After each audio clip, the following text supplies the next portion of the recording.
Bonjour et bienvenue sur autoplus.fr.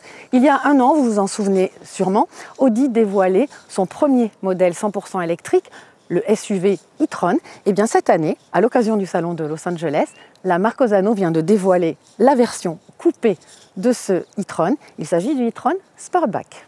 Alors c'est vrai que quand Audi a annoncé qu'ils allaient dévoiler un e-tron Sportback, on pouvait imaginer que c'était un peu comme le Q3 Sportback, c'est-à-dire vraiment un SUV avec juste une ligne de toit différente. Et en fait là, on se rend compte que c'est totalement différent. C'est un peu la surprise parce que vraiment, on a plutôt l'impression qu'il s'agit d'une grosse berline assez bodybuildée, mais on n'a plus cette notion quand même du SUV. Pourtant, c'est exactement la même chose en partant de l'avant, de la calandre, jusqu'ici, ce pied milieu.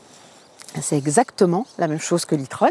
Et bien sûr, à partir de là, on a une ligne de toit bien évidemment très plongeante. Et il faut savoir que les designers de chez Audi ont opté pour la ligne de toit plongeante de l'A7 Sportback et ils l'ont adaptée à l'e-tron.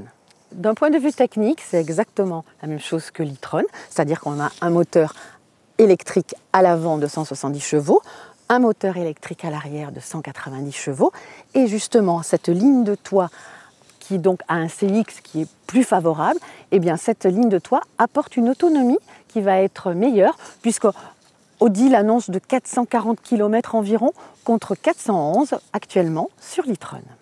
Autre différence également, qui dit coupé, dit souvent un volume de coffre en diminution.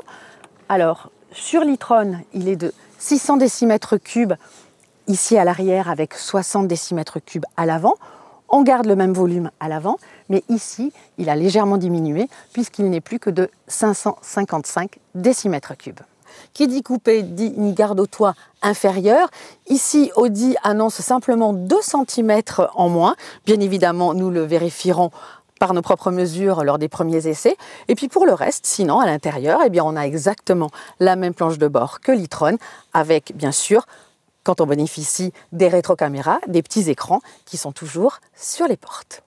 Voilà ce que l'on pouvait vous dire sur cet e-tron Sportback. Il faut savoir qu'il sera commercialisé au début de l'année 2020. Les tarifs n'ont pas encore été dévoilés, mais ils devraient être supérieurs à ceux de l'e-tron, qui débutent déjà à 84 000 €. Donc ça devrait grimper un petit peu. Voilà, nous d'ici là, on se retrouve sur autoplus.fr.